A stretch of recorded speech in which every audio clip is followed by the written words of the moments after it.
Hi everybody, this is SAAD. It's Saturday night. I'm about to get on the exercise machine for the second time today. Just finished dinner, but I had to take a break and come and talk to you for a moment because this story just broke a few minutes ago, about 15 minutes ago, on CNN. So you can't, if you're an ultra progressive, you can't argue that it's Breitbart News or Fox News. They're lying. It's a right-wing conspiracy. This is CNN reporting the following. Let me just read for you the headline, and I'll put this link in the description section of this video.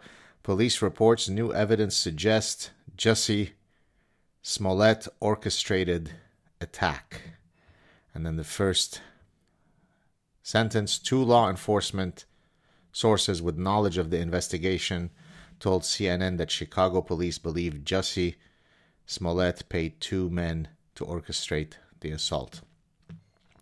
Now, many of you know that in seeking to explain the mass hysteria associated to Trump's election in 2016, I coined a collective malady as Collective Munchausen. Now, let me go back and explain this again to those of you who may not be familiar with it.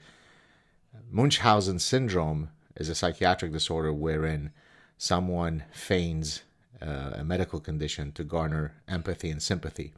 Munchausen syndrome by proxy is where a person takes someone who is under their care, typically a biological child, a pet, an elderly parent, and harms them to garner sympathy or empathy. And so I had written a paper in a medical journal back in 2010 where I was trying to discuss some of the reasons that evolutionary reasons that might explain why biological mothers would engage or would exhibit Munchausen syndrome by proxy with their biological children.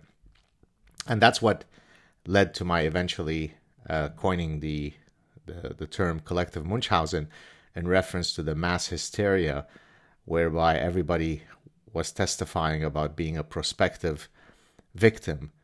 I am a woman of color that goes to Wellesley College, and now that Trump has won, I no longer feel safe. Will I still be able to go to school? And this is what led to my satire, my series, Hiding Under the Table, where I was satirizing precisely this type of faux victimhood narrative.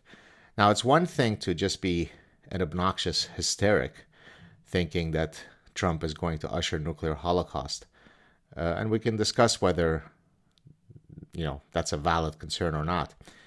What this actor has done is he has weaponized Collective Munchausen. He has weaponized faux victimhood, because it's more than simply trying to do this to garner, if you like, sympathy from a physician, because you've harmed your child and you're trying to now garner sympathy from a high status physician.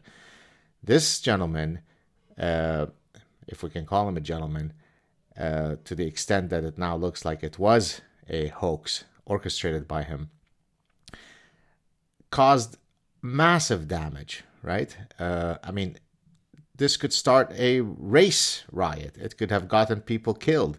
It caused the police to spend a lot of money trying to, pursue this faux crime, right?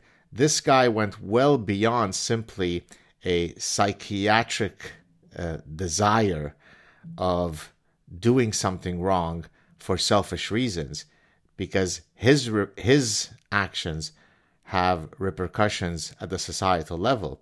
And as we saw, endless amount of progressives came out that this is demonstration of the amount of hate there is in the US, what MAGA people are causing, what Trump is causing. Think of Kamala. I don't know how she likes to pronounce her first name.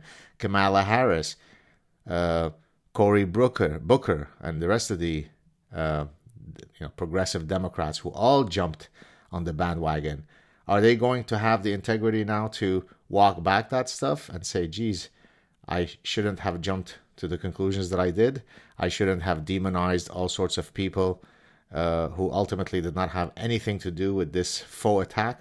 So what this execrable cretin, Smollett, what he did is well beyond Munchausen syndrome, well beyond Munchausen syndrome by proxy, well beyond collective Munchausen. He has weaponized faux victimhood.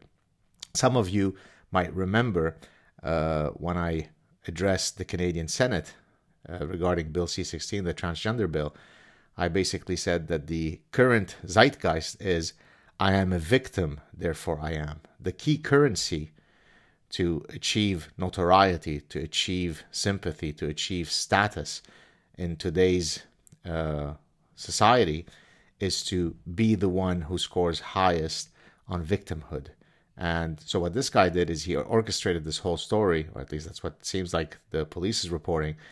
And in so doing, it didn't matter what damage he could have caused. This guy should go to prison. Not fined, not parole.